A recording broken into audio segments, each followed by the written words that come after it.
Em primeiro lugar, eu queria agradecer o convite de falar no Fórum Mundial Espírito e Ciência da LBV, que agora tem 20 anos. É um tema que acho que está bem oportuno, nós realmente precisamos de esperança. Então, meu nome é Esther Sabino, eu sou professora do Departamento de Moléstias Infecciosas da Faculdade de Medicina da USP. Eu fui diretora do Instituto de Medicina Tropical da mesma faculdade. E minha carreira, eu me formei lá e eu sempre quis fazer pesquisa. Eu comecei minha pesquisa no Instituto Adolfo Lutz. O foco inicial da minha carreira, então, foi em vírus.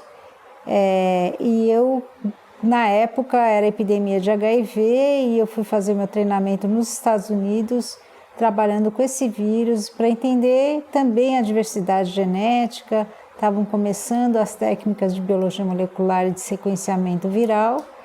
E então eu iniciei com isso, que foi muito importante quando eu voltei para o Brasil, porque tínhamos que se montar vários centros no Brasil para responder à epidemia. Na época era crucial que se montassem testes de carga viral, que também se sequenciasse o vírus para entender resistência as drogas que foram surgindo depois de um tempo. Então, o meu trabalho foi muito aplicado a essa problemática no início da minha carreira. Depois de um pouco, eu também fui contratada na Fundação ProSangue, depois fiquei a maior parte da minha vida científica na Fundação ProSangue, trabalhando em segurança transfusional.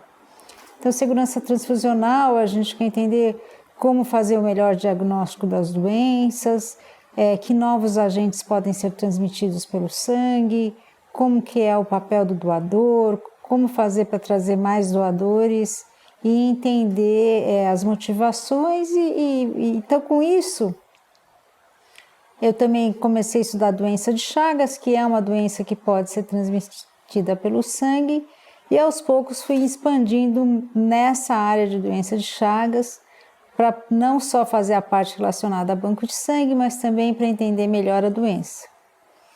E quando eu comecei a estudar a doença de Chagas, acabei mudando para a Faculdade de Medicina e trabalhando no Instituto de Medicina Tropical.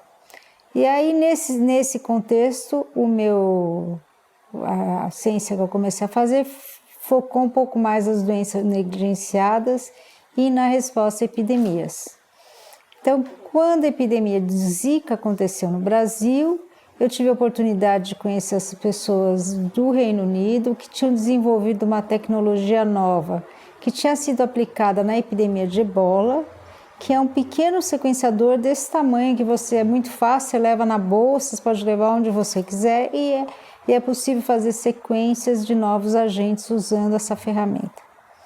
E com isso a gente trabalhou no vírus do Zika, nós sequenciamos, conseguimos bons dados, só que quando tudo isso terminou, quer dizer, a gente conseguiu entender os dados e publicar, a epidemia já tinha acabado.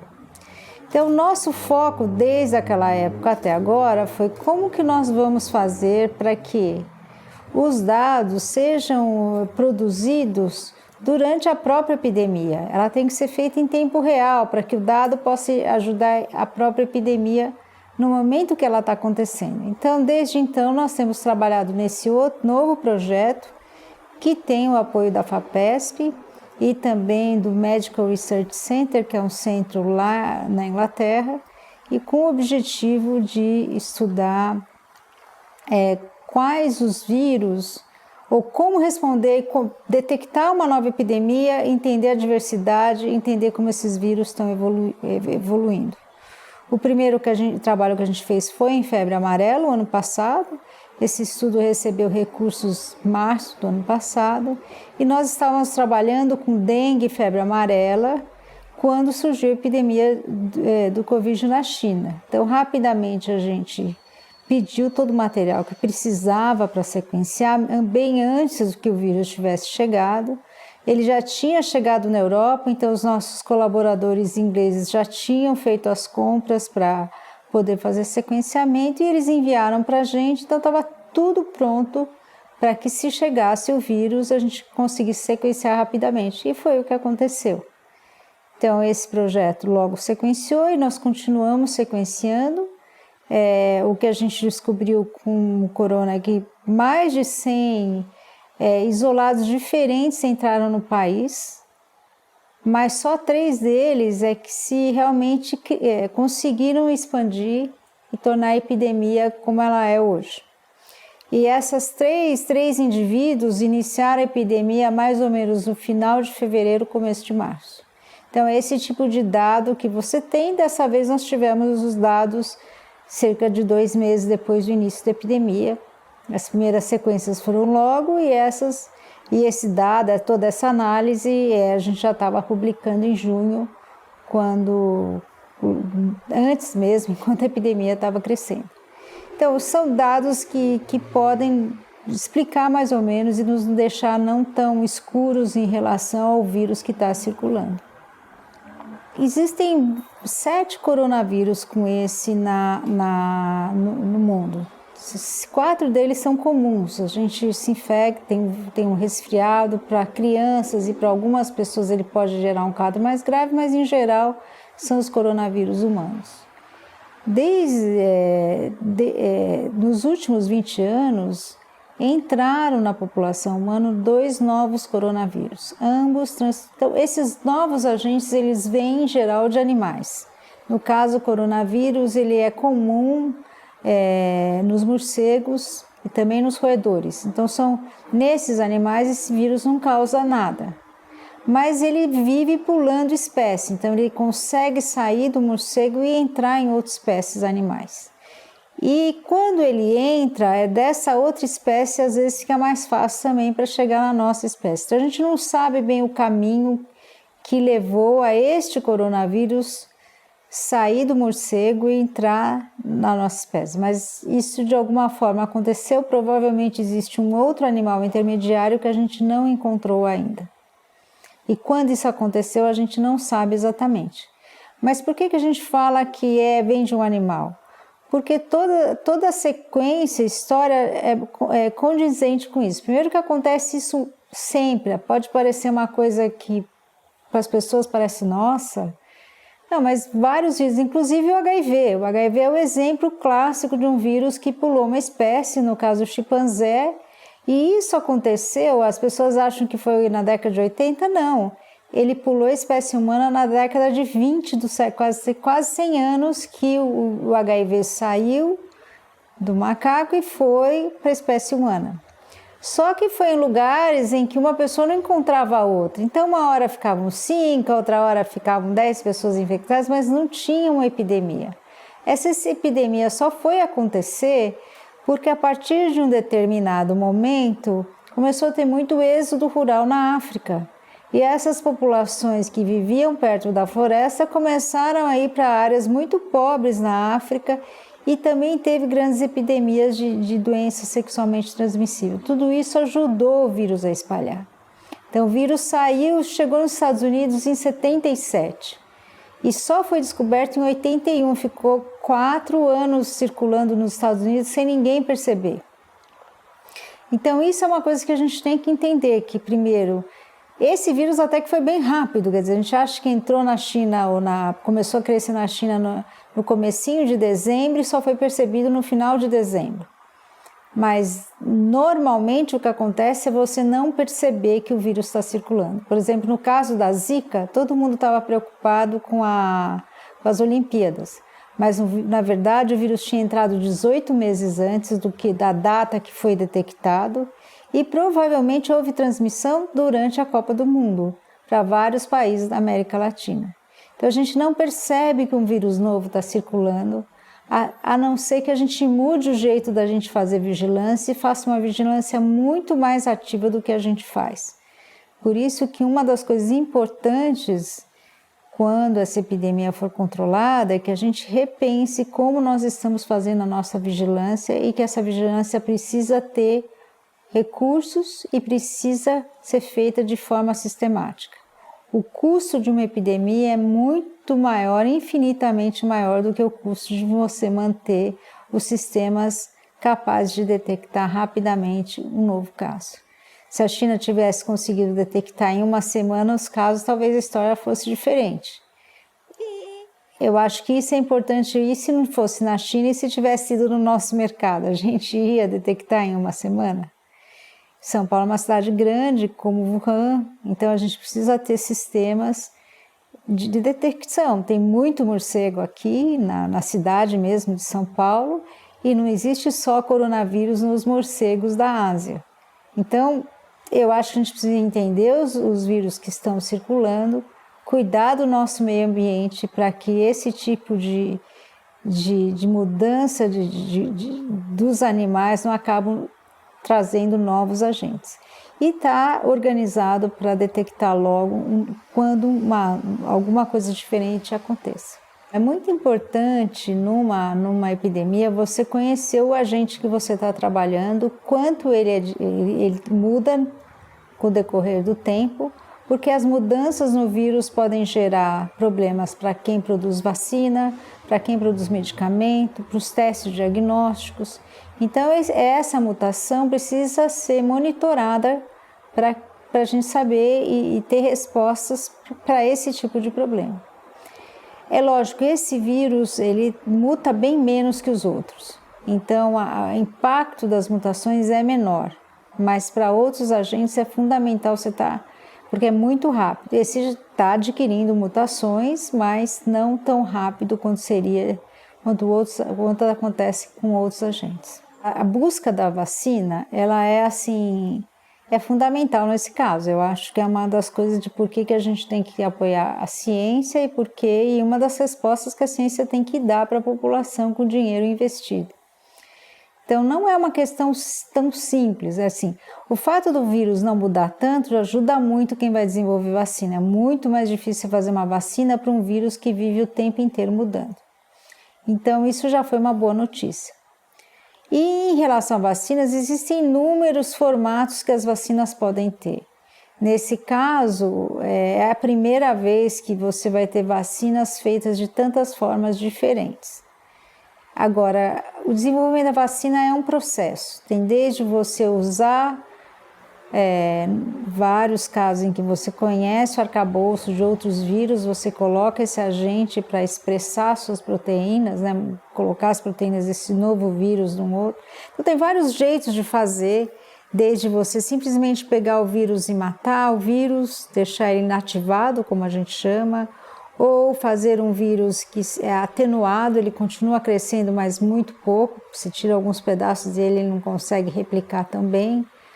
E existem vacinas já com só pedaços de proteínas, existem vacinas que o pessoal desenvolveu com arcabouço de outros vírus, então, várias formas, mas seja lá como for, existe um processo. Você tem que produzir, primeiro tem a fase 1, em que você tenta ver se realmente a pessoa responde à vacina, uma fase 2 que você aumenta o número de pessoas para ter certeza da segurança, e depois a fase 3 que você vai ver segurança e eficácia. Você tem que saber se vai funcionar antes de você produzir doses enormes e ficar tentando vacinar todo mundo.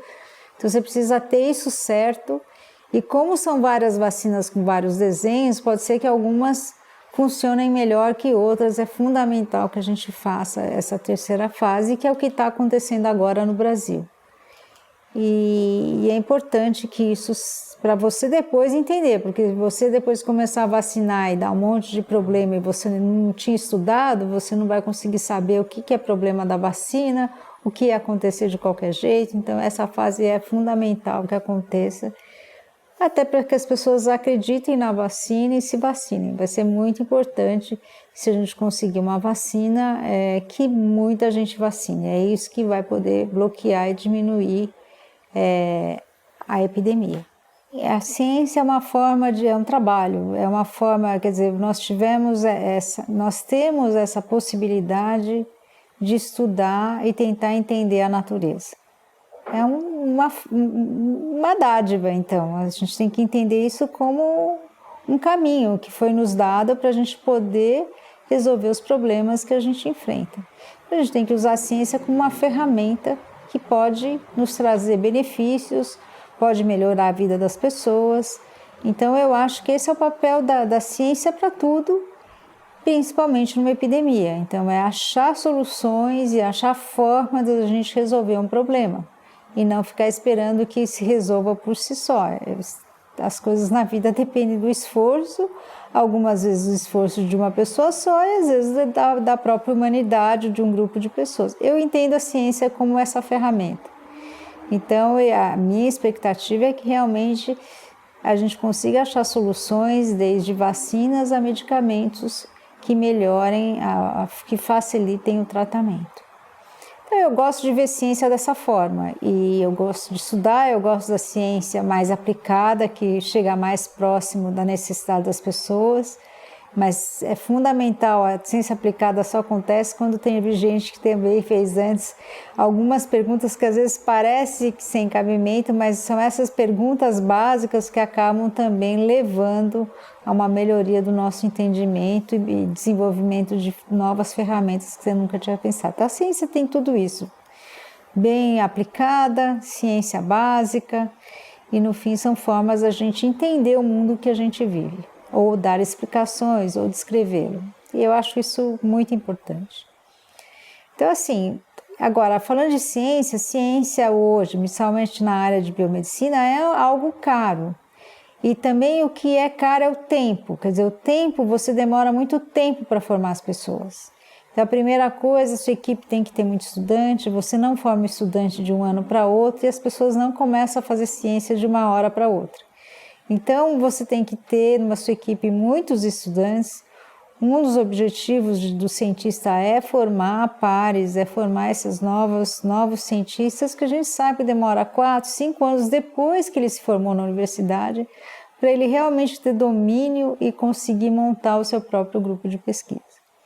Então, meu grupo tem muitos alunos, entre funcionários e alunos tem em torno de 30 pessoas, 2/3 são mulheres, a área de biomedicina tem um grande número de mulheres, e eu acho que é um momento assim que as mulheres precisam realmente entrar e ter vontade, assim, ter abertura para fazer isso.